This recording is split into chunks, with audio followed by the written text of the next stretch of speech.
نداي ديال لاسوسياسيون سبور اميتيي سي سعد منصور كيعتذر. الاخوان ديال شوف تي في مرحبا بكم. طبعا كنعيشوا الموندياليتو. قبل من الموندياليتو عندنا الاخ مصطفى طلال اون برانسيب خصو ياخذ الكلمه ولكن لا غورج ديالو شويه كلهم فاهمين. كنعيشوا الموندياليتو وشفنا من الموندياليتو يعني المشاركه ديال ريال مدريد ما يمكنش ريال مدريد هنايا وما نعرفوش على الاخوان ديال ريال مدريد. اذا اليوم الانفيتي ديالنا ديال ريال مدريد الشخص ديال العربي بركاش. العربي بركاش الرئيس ديال جمعيه محبي ريال مدريد الدار البيضاء بي ام سي. كاين بوكو داسوسياسيون بي ام سي. والبارح راهم قاموا برحله من مدينه الدار البيضاء الى الرباط وعاشوا اللحظات ديال 4-1 وما رجعوا تقريبا حتى 12 ديال لحد 1 دو ماتان. هو راه بايت في الرباط السي العربي وفايقه 5 دو ماتان باش يوجد لكم واحد لا بريزونطاسيون زوينه. وكنشكروا على هذا المجهود. كنشكروا بزاف السي العربي على هذا المجهود والاخوان هما راه يعني دازا داروا راه في التدخل ديالو راه يقول لكم لا بي ام سي ليستوار ديالها راه كبيره عندها 20 سنه بوكو تشوز. نعطيه الكلمه للسي مرحبا بالمصورين ديالنا. نعطيه الكلمه للسي العربي باش لا بريزونطاسيون. وكما كتشوف في لا تيماتيك عندنا استوار اي لو فيتور باسبانيوليه هيستوريا اي فوتورو. غادي نحاولوا نهضروا شويه على التاريخ ديال ريال مدريد هنايا لقى باش عندها شعبيه في المغرب. طنجه الشمال الناس اللي عاشوا النوار بلون الناس اللي عاشوا ديك اللحظات فيلاسكيز بيري امانسيو الى اخره وكانوا كيجيو الدار البيضاء جاو في ليكوب محمد سان. ومن بعد غادي نهضروا على المستقبل وغادي نحاولوا نعطيو الكلمه السي العربي. وكاين مصطفى طلال بيبو شويه ولا يعتذر غيكون حمد. يلا مرحبا بكم عربي ابو البارول. ميرسي بوكو سي نور الدين. كنشكركم على الاستضافه ديالي باش نشارك معكم في هذه لا كونفيرونس. لا بينيا مدريديستا ديال كازابلانكا سي اون في اسبانيا عندهم واحد التقاليد. عندهم لو كلوب دو ريال مدريد appartient aux sociaux. Les sociaux sont propriétaires du club. Ils ont constitué ce qu'ils appellent des peñas, c'est des associations de supporters qui شاركوا في l'animation ديال في le stade ou في سميتو pour donner une vie au club en dehors du football. Alors la Peña Madridista de Casablanca, elle a été créée en 2003 par un groupe de supporters, c'est des Marocains, des Espagnols. Et d'ailleurs, on va fêter le 20e anniversaire, Inch'Allah, en octobre. Et on va faire un grand événement au cours duquel on va inviter les gens du Real Madrid. Il y aura des anciens joueurs également avec nous. Et ce sera l'occasion, bonjour, ce sera l'occasion de présenter à la fois nos activités et de faire une rétrospective, une conférence sur ce qu'est un club de football et ce que peuvent apporter des supporters. Parce que les supporters, ils font des tifos, ils animent les matchs, mais ils peuvent avoir également un rôle social important et structurant, parce que chaque club a des valeurs. Ces valeurs ne peuvent être transmises que par ses supporters et ses joueurs. Et les associations de supporters, ils ont également ce rôle. Alors, la Peña Madridista de Casablanca, qui est la première Peña organisée au Maroc, elle dispose d'un accord de collaboration avec la fondation du Real Madrid. Alors, si vous voulez, le Real Madrid, vous avez l'administration qui gère tout ce qui est football, tout ce qui est sportif. Vous avez d'un autre côté les Peñas, la direction des Peñas qui gère tous les sociaux, etc., qui gère l'entrée au stade et tout. Et vous avez une fondation qui a été créée il y a quelques années, je vous en parlerai tout à l'heure, qui fait partie de la structure du Real. Nous, au sein de notre Peña, dès le début, on a cherché à développer quelque chose on a voulu donner une dimension sociale à l'activité d'Iana. Et c'est pour ça que depuis 2019, on a signé un accord de collaboration avec la fondation du Real Madrid. Et cette collaboration, je vous en parlerai tout à l'heure, va faire bénéficier la fondation de nos activités, et nous allons transmettre un savoir-faire qu'on a acquis depuis quelques années. Alors donc en marge de l'activité habituelle d'une peña de football qui consiste à tenir des réunions et voir des matchs ensemble, la mission donc de notre peña s'est inscrite dans des projets à vocation humanitaire. Toutes nos actions sont portées par le volontariat des membres, et nous sommes une des peñas les plus actives à travers le monde. Hadi Shahada dial la fondation du Real Madrid. En 2019 pour leur présenter des activités d'Iana, c'est ce qu'ils nous ont dit, et c'est pour ça qu'ils ont tenu immédiatement à signer une convention avec nous, et ils ont voulu faire de nous l'ambassadeur d'Iana, la fondation, dans tous les pays d'Afrique de l'Ouest. Et ça, c'est quelque chose vers lequel il y a eu le Covid entre-temps qui a bloqué les actions, mais elle redémarre à partir d'avril de cette année, Inch'Allah. Alors, le Real Madrid a une histoire au Maroc. C'est le premier déplacement du Real Madrid à l'étranger, ça s'est fait au Maroc, à Tétouan. C'est le 27 avril 1928. Il n'y avait pas encore de championnat. Les équipes qui étaient constituées, le Real Madrid existe depuis 1902, les équipes jouaient des tournois entre eux. Il n'y avait pas de championnat structuré. Le premier tournoi structuré, c'est en 1929. Et le premier déplacement à l'étranger pour le Real Madrid, ça a été au Maroc, et ils ont joué un match contre ce qui s'appelait à l'époque l'Athletic de Tétouan, qui est devenu le Maghreb Tétouan.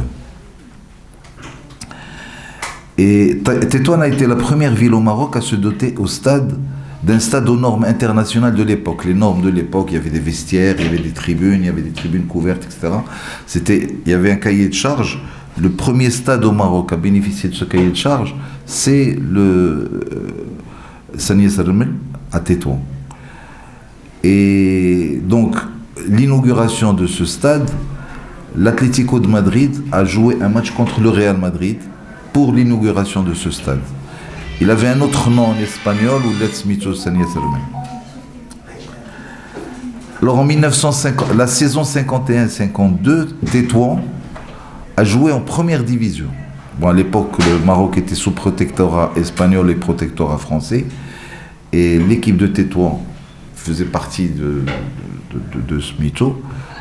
Et ce qui est extraordinaire, c'est qu'ils ont joué donc en première division. Ça a duré une année. Ils sont retombés tout de suite après. Et ils ont joué donc un match contre le Real qui s'est terminé par 3-3 à Tétouan. Le Real a également participé à 3 éditions de la Coupe Mohamed V. Il a remporté une fois la Coupe. Il a perdu en finale une fois. Et la première participation d'Yalom avec les grands joueurs du Real, qui étaient à l'époque Di Stefano, Puskas, etc. Gento. Et ils ont perdu à 4-3 contre les Phares en match de classement. C'était une grosse surprise. Les Phares venaient d'être créés 2-3 ans auparavant. Les Phares ont été créés en 58, c'est en 62. Et ils venaient d'être champions en 1960 et 61, quand Hassan Dollah a décidé de lancer la Coupe Mohamed V.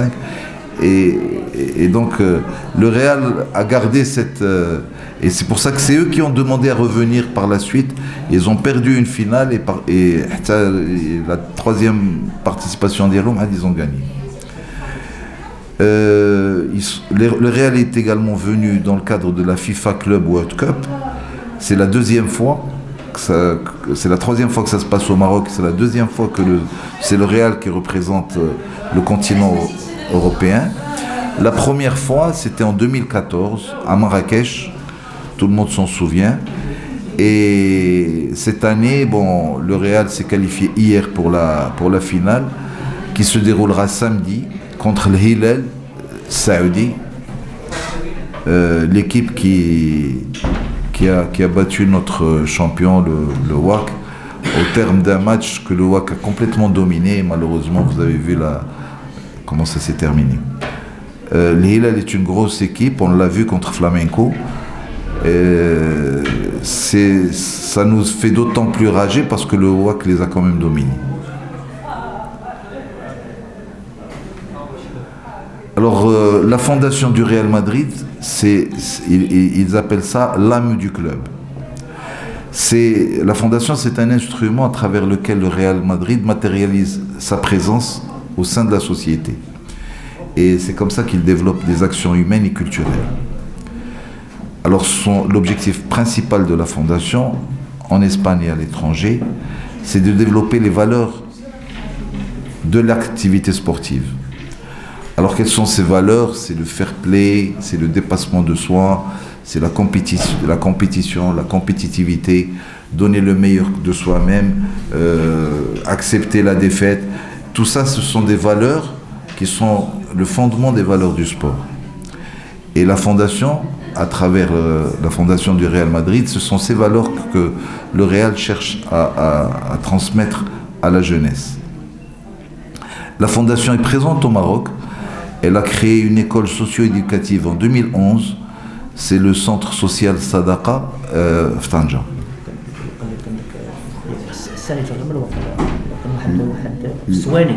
Là,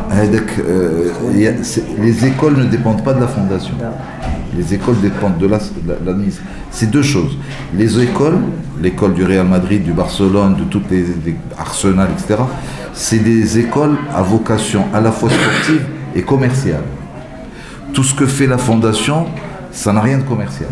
C'est vraiment transmission de valeurs, surtout vis-à-vis de populations qui sont défavorisées. Alors, la collaboration de la fondation du Real Madrid et de la Peña, notre Peña, a pour objectif de partager des expériences à l'international. Alors, au sein de la Peña, on organise un tournoi de football dédié aux enfants qui sont issus de milieux défavorisés. Alors, ce sont des enfants, des garçons de 10-11 ans. Il y a 8 équipes qui participent à ce tournoi. C'est des orphelinats de Sidi Hatchman, toutes les Beiti,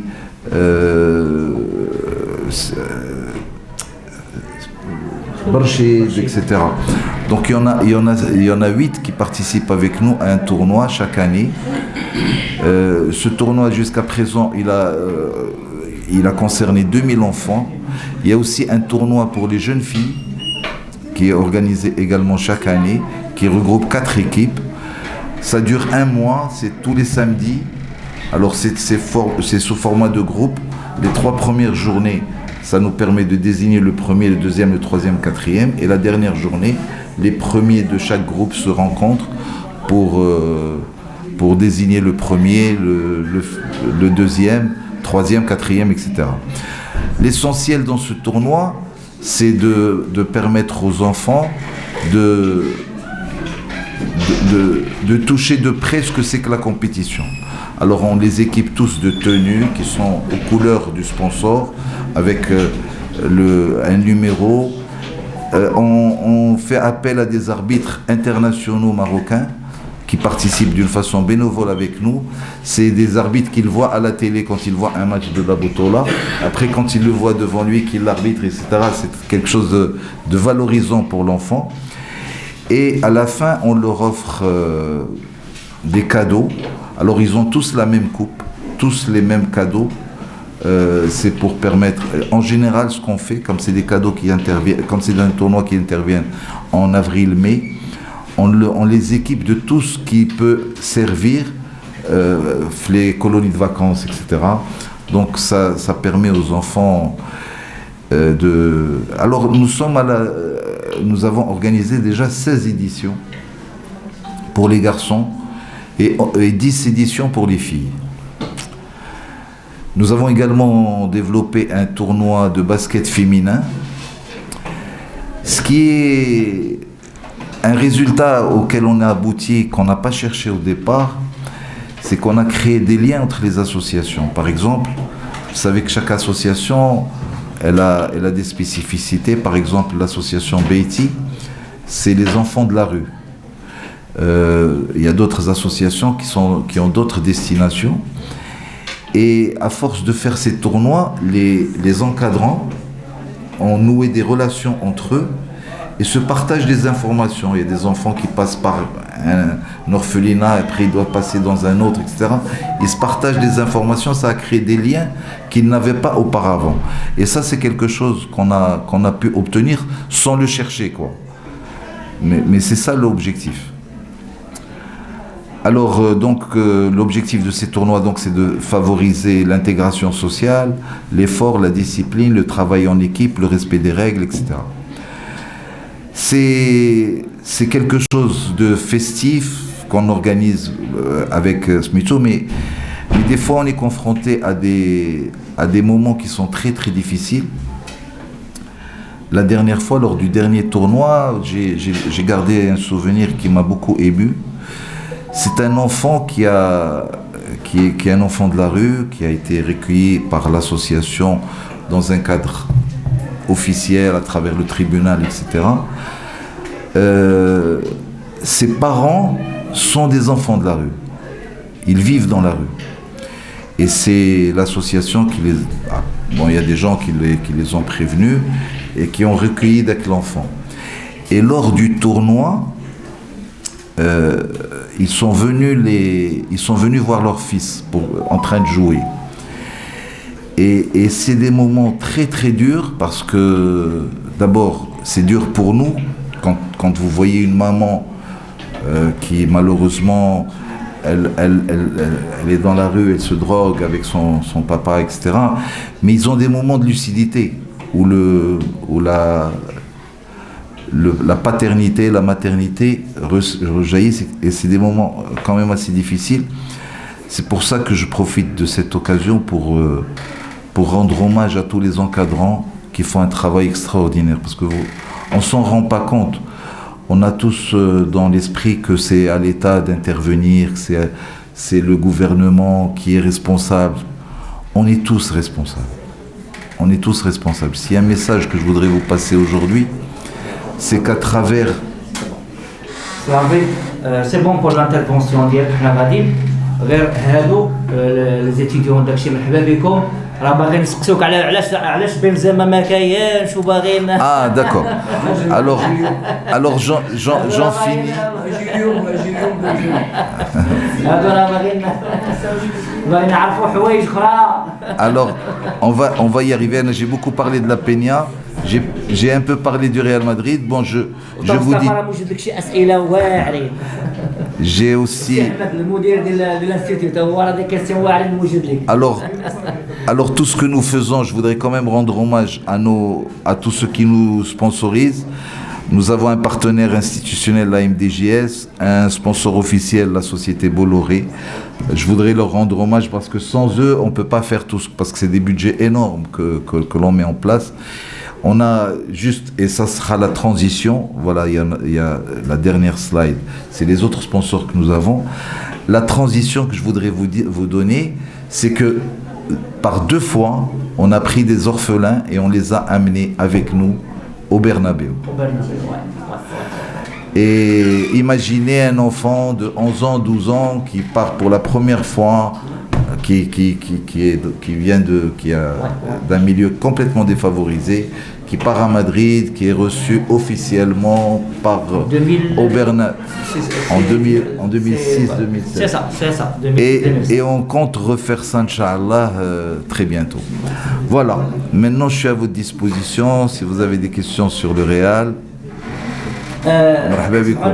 داكور يعطيكم واحد واخا ماشي تقني غير بالنسبه للمقابله البارح اللي كانت ما بين الريال والاهلي يعطيكم واحد شي حاجه تقنيه صغيره وديك الساعات اون يبا داكور سي برداش ابو لا بارول هي لو 4-1.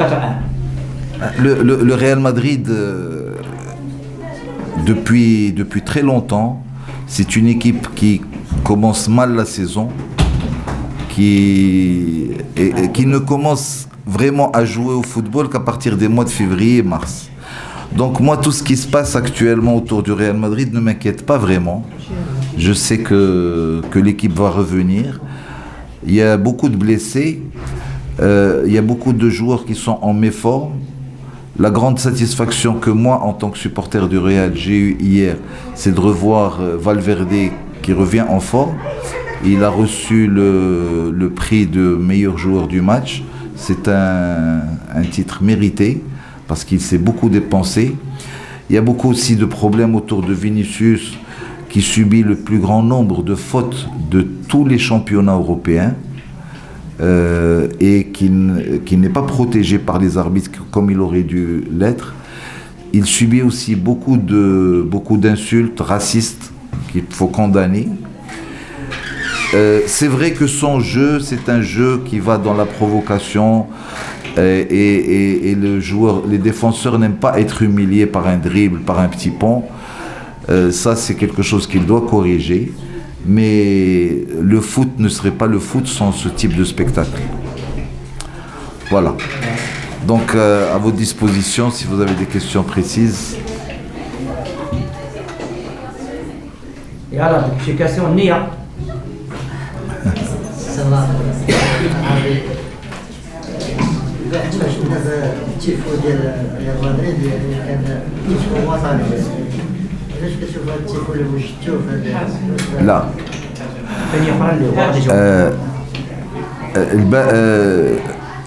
التيفو اللي داروا البارح سي لا بينيا كازا مدريديستا اللي دارتو سي اون اوتر بينيا. حنا لا بينيا ديالنا سي اون بينيا كي ا فوكاسيون سوسيال. لا بينيا ديال سي خيري وديال سي طيب سميلي سي اون بينيا كلاسيك. C'est une peña qui cherche à supporter, à faire. Alors, moi j'adore ce qu'ils font, mais je ne suis pas capable de le faire. أنا ما نقدرش مشيت واحد النهار تفرجت في ماتش معاهم بالطبال وداك الشيء ما j'ai pas pu. C'est une question d'âge probablement, mais j'adore ce qu'ils font. Alors, c'est pas la première fois. Alors, في البرنابيو خرجوا la carte du Maroc complète. Un tifo énorme qui a coûté très cher, qu'il a fallu imprimer, transporter, etc. Et le Real Madrid a beaucoup de sympathie pour le Maroc. Le président Pérez a beaucoup de sympathie pour le Maroc. Il a un grand ami avec lequel il a fait des études qui s'appelle M. El-Gharari. Wuldo Dial Hadsi El-Gharari, c'est aujourd'hui le secrétaire général de la Super League, qui est un projet de refonte des compétitions européennes. Et Marat Had Sid, c'est elle son assistante. Donc il est entouré de Marocains. M. Pérez, là, il est toujours avec nous.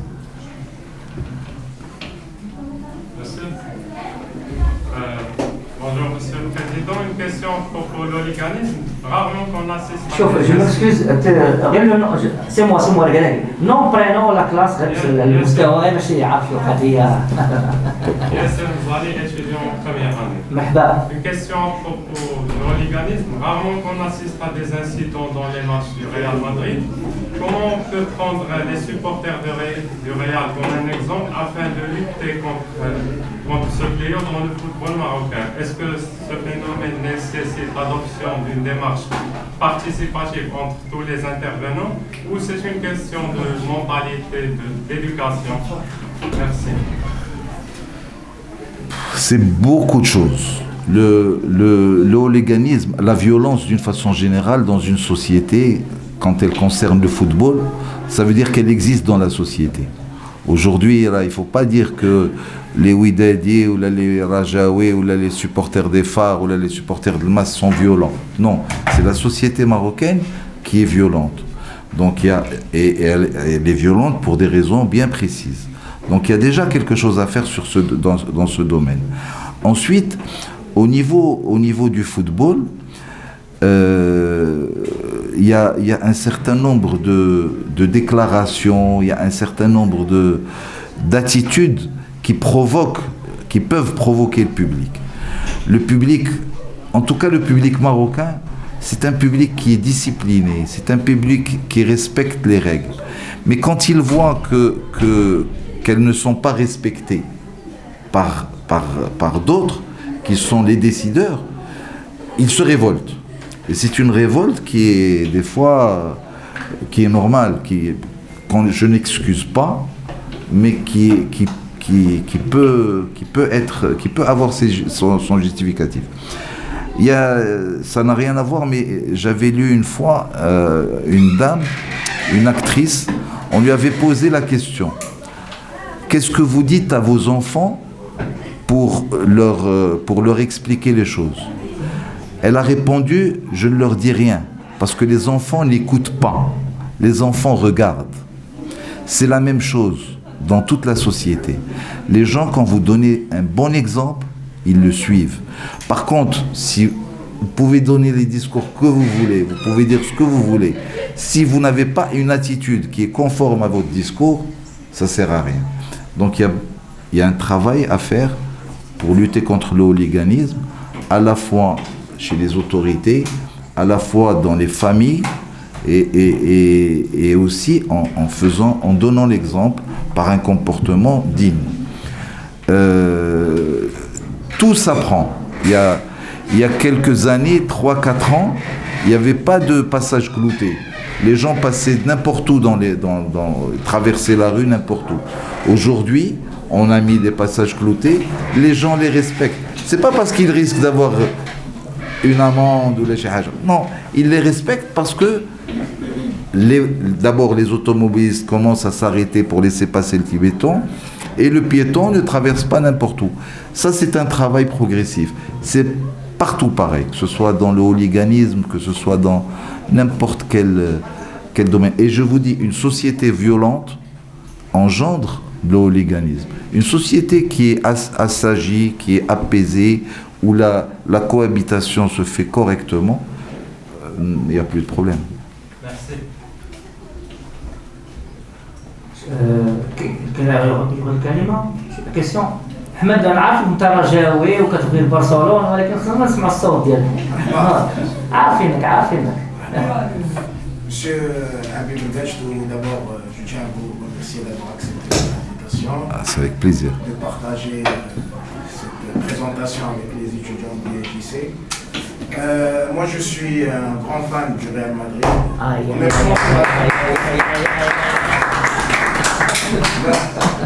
Ma question est par rapport, vous avez parlé de la peña de M. Younes Kheli et de Hassan Belrichi.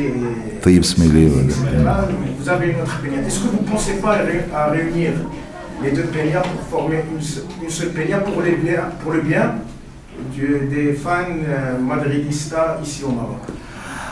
Alors, c'est une très bonne question. D'abord, on n'agit pas vers le même public. La Peña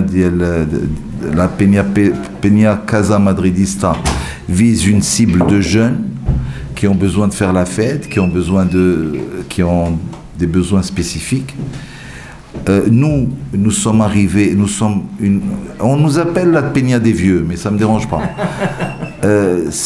Nous sommes une Peña qui vise à partager une expérience, qui vise à développer des actions sociales, des actions vis-à-vis d'un certain nombre de populations qui sont défavorisées. On a organisé des tournois de football pour aveugles avec un équipement spécifique. On a organisé des tournois au sein des services pénitentiaires. Si vous voulez, dans la vie, il y a toujours deux choses. Vous avez un côté spectaculaire qu'il faut faire et un côté qui se fait dans l'ombre. Et c'est ce que nous visons. c'est sans nos deux Peña qui sont complémentaires et nous sommes très amis avec l'autre Peña, mais nous défendons les deux faces d'une même identité. L'identité du Real, c'est ça et ça. Donc c'est pour ça que l'existence de deux Peña est un plus. C'est pas bien sûr qu'on aurait pu nous unir, mais on va être bouffé parce que les moyens qui vont être alloués aux gens les plus nombreux. Nous, on veut conserver ce caractère.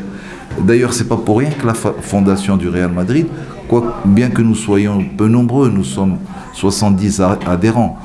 Nous ne sommes pas nombreux, mais nous avons beaucoup de supporters, d'amis qui vivent à l'étranger, des anciens Espagnols qui sont repartis dans leur pays, etc. On a tout ça. On a gardé de très bonnes relations et on fait agir. On a des réseaux aussi qu'on fait agir parce qu'on arrive plus facilement. On a tous été, moi je suis à la retraite, mais j'ai travaillé, donc j'ai encore des relations là où je travaillais et c'est le cas d'un certain nombre d'entre nous. On peut agir pour mobiliser des fonds, etc., pour des actions. C'est pas la même chose. C'est pas la même chose. Adil Loula. Tania, Barcelone, c'est une équipe rivale du Real, mais nous, en tant que supporters, on a d'excellentes relations avec les supporters de l'association des supporters de Barça, Youssef Benani. Il a été invité au Majlis. Invité. Ben, tu lui as dit que j'étais là, Kaniji. Là, c'était l'invitation. Non, mais Youssef Benani, qui est un ami, nous avons développé. D'ailleurs, leur Peña, elle s'est appuyée sur nos statuts pour se constituer. Pour vous dire, nous sommes dans la rivalité, nous sommes dans la compétition, mais nous ne sommes pas des ennemis. Au contraire, on les a poussés à lancer des actions sociales, on les a poussés à faire des choses, et on a fait des choses ensemble. On a aussi des relations avec la Peña de Meknès, de Barcelone, on a des relations avec la Peña de Shaoun. C'est un artiste, j'ai oublié d'abord son nom, c'est un artiste qui est président de la Peña. Donc, on n'est pas dans cette... bien sûr, les matchs du Real Barça, mais sinon, c'est du football, hein, c'est pas la guerre. سي برقاش مسموح لنا نعطيهم كاسيون وخاطر ولا الدراري سي برقاش pour rester dans le mondialito qu'est-ce que tu préférais Real Flamengo ou la Real Hilal? Moi je suis dans une autre logique. Le football depuis la création de la Coupe du Monde a été dominé par deux continents. Enfin la moitié d'un continent, l'Amérique du Sud et l'Europe. Et le continent africain et le monde arabe, d'une façon générale, ont plus ou moins été écartés. Aujourd'hui, avec l'extraordinaire épopée de l'équipe nationale marocaine, les Lions de l'Atlas, nous sommes 4e de la Coupe du Monde. On est demi-finaliste. Hier, j'ai rencontré Oussama Ben Abdallah, qui est un journaliste, qui est un supporter de Barcelone, etc., et qui connaît bien Luis Enrique. Luis Enrique, à la fin du match contre le Maroc, et ça, il me l'a dit, c'est ses paroles, c'est pas les miennes. Il m'a dit que Luis Enrique, qu'il a rencontré plus tard, c'est l'émission ديال la télé ديال القاس ولا سميتها ديال الكاس. Il lui a dit que à la fin du match, il a dit aux joueurs espagnols, n'ayez pas honte, vous avez perdu face aux futurs champions du monde. Il parlait du Maroc. Et il a dit à Smito, quand j'ai vu Ounahi, Pedri et Gavi, qui sont aujourd'hui les grosses vedettes du football espagnol, quand j'ai vu Ounahi, ils m'ont paru petits par rapport à Ounahi. Ça veut dire que nous sommes à la veille de quelque chose de grand pour le football arabe et pour le football d'une façon générale africain. Là, le parcours de l'équipe nationale n'est pas le seul à avoir été, nous n'avons pas été les seuls à être brillants. L'Arabie Saoudite a battu l'Argentine, mais après avoir été menés. Ils les ont remontés et ils les ont battus. C'est un très bel exploit. Ça nous a fait vibrer en tant que Marocains. La Tunisie a battu la France. Bon, la France sans Mbappé, mais ils ont battu la France. Le Cameroun a battu le Brésil. Nous sommes à la veille de quelque chose de grand. Et le Mondialito est en train de le prouver. Vous avez le Hilal qui a écrasé Flamenco. Ils les ont humiliés.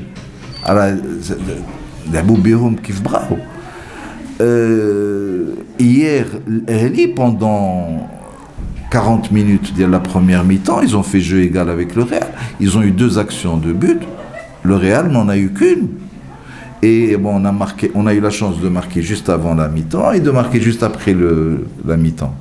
Bon, après quand ils ont marqué leur pénalty, on a eu 10 minutes difficiles, mais l'Ahli n'a pas été mauvaise.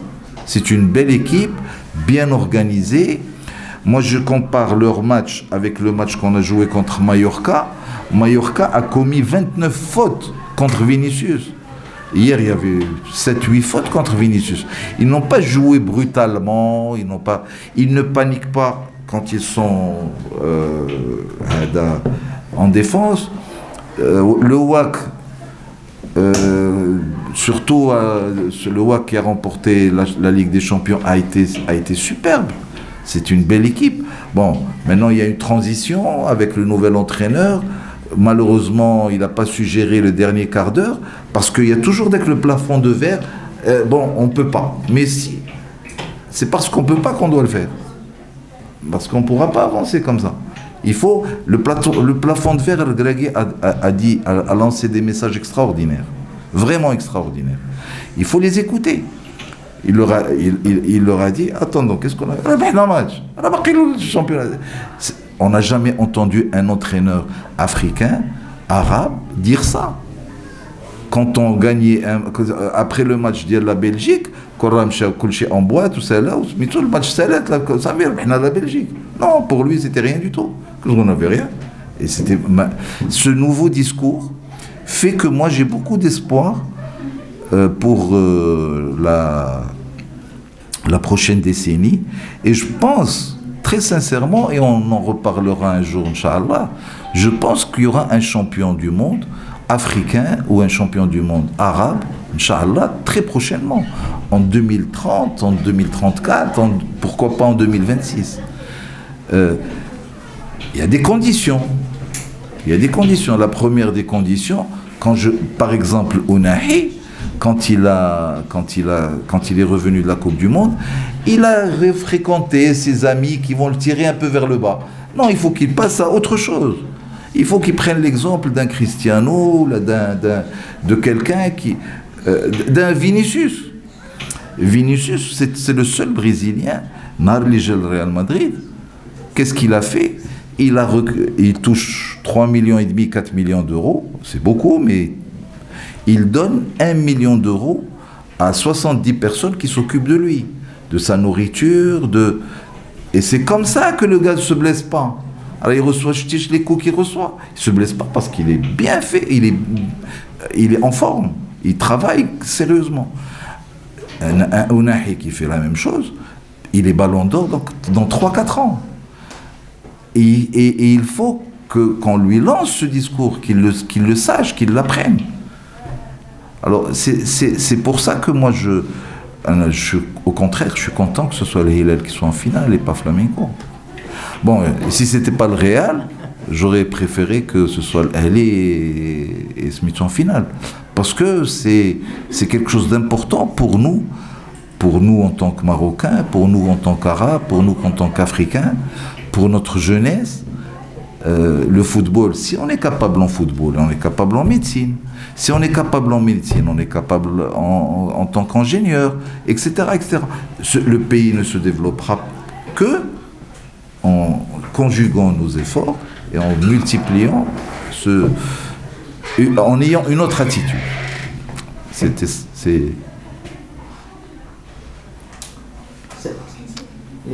deuxième question. l'avant-dernière comme ça pour libérer عندنا واحد لو ماتش ليه غير اون اتوندون تيجي لو ماتش ان شاء الله تستاهل هذاك الشيء ما فيناش Est-ce que vous êtes d'accord avec la vision du président Florentino Pérez, surtout au niveau des recrues, de la gestion et des décisions? Merci. Alors, bon, il faut remettre les choses dans leur contexte. Il faut remettre les choses dans leur contexte. Pérez, c'est le premier président à avoir révolutionné le football en faisant des investissements. C'est lui le premier qui a fait exploser le marché en recrutant Figo, en recrutant à des prix incroyables pour l'époque, en recrutant Zidane, etc. Il avait une vision économique. Il s'est dit, pour attirer à nouveau le public, il me faut des vedettes. Et ces vedettes, ça va me permettre de faire des recettes et de développer. Et il a fait ça d'une façon quand il est arrivé en 2000, je crois, quand il est arrivé, le Real faisait 100 millions d'euros de chiffre d'affaires. Aujourd'hui, il est à 900 millions de chiffre d'affaires. Et 2-3 ans après, le chiffre d'affaires d'El Real a commencé à se multiplier. Mais le Real était financé par ses propres revenus, de sponsoring, de vente de maillots, etc. Avec l'arrivée des États, alors ça a commencé avec Chelsea, Paris Saint-Germain, Manchester City, ce qu'on appelle le fair play financier, c'est-à-dire le football qui se finance par ses propres revenus, par ce qu'il génère, les jeux étaient faussés. Le Real aujourd'hui essaye de les combattre, mais il ne peut pas se permettre de les suivre. C'est pour ça qu'on ne fait pas de folie. L'année dernière, il voulait recruter Mbappé qui lui a fait une promesse. Moi, on me l'a assuré, les gens que je connais proches du Real m'ont assuré que Mbappé était partant pour venir au Real.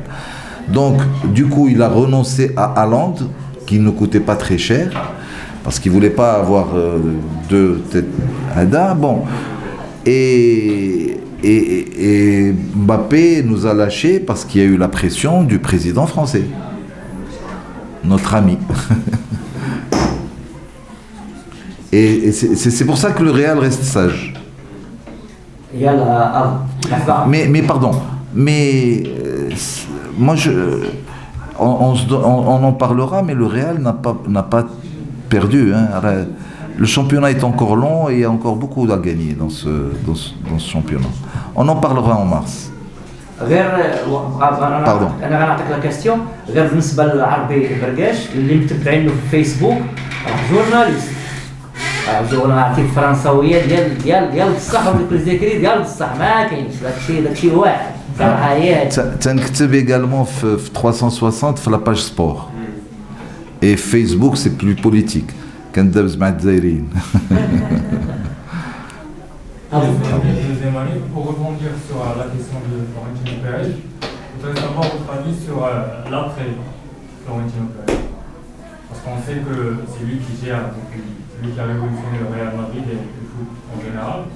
Mais l'après, on ne sait pas, parce qu'apparemment personne ne se présente quand lui se présente à la présidentielle du Real Madrid.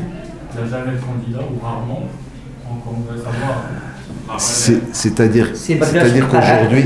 Avant de répondre, هذه très bonne question. علاش حنايا في la thématique راه مدايرينها هيستوريا اي فوتورو.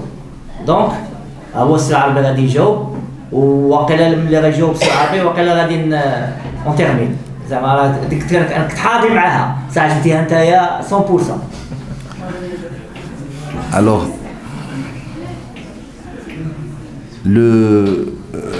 il y a deux grands présidents qui ont incarné le Real Madrid. Le premier, c'est Bernabéu, qui a donné son nom au stade.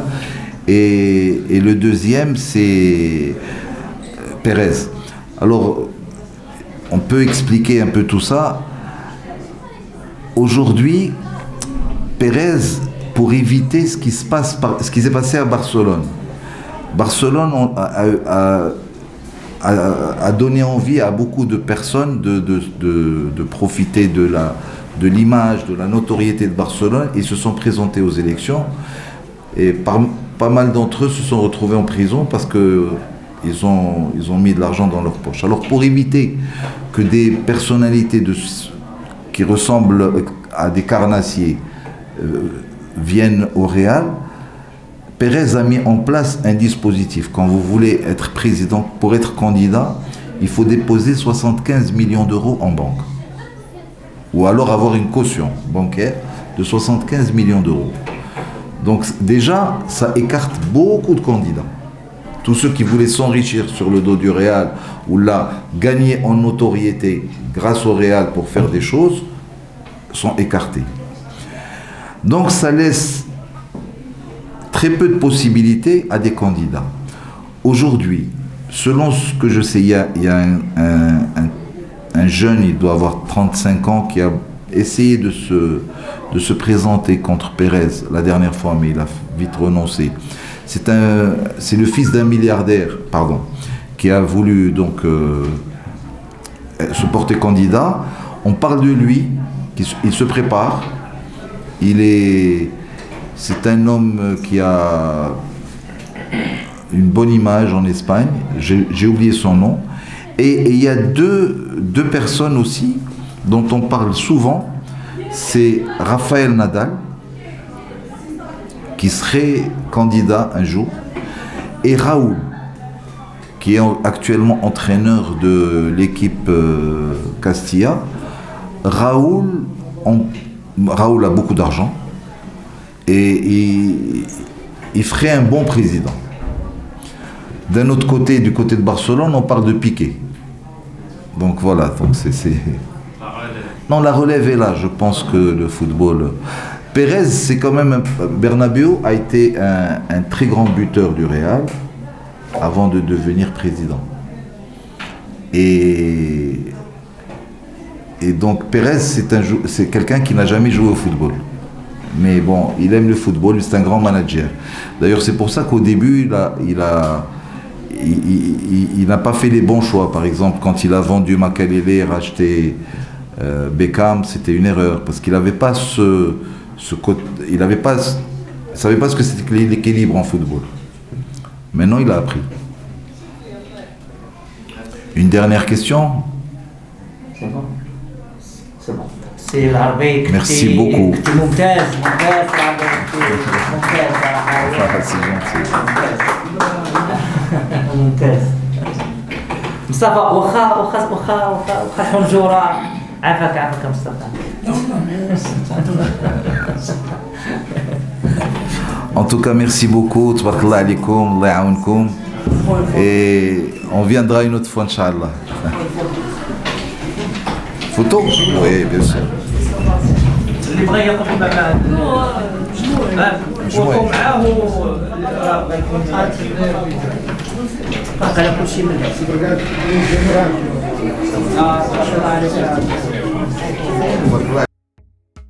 للمزيد من المعلومات ما تنسوش تابوناو وتفعلوا الجرس باش يوصلكم جديد لو سيت تيفي. هذا البرنامج قدم لكم من طرف كوتي سبور. كوتي سبور منتوجة المغربية للألعاب والرياضة.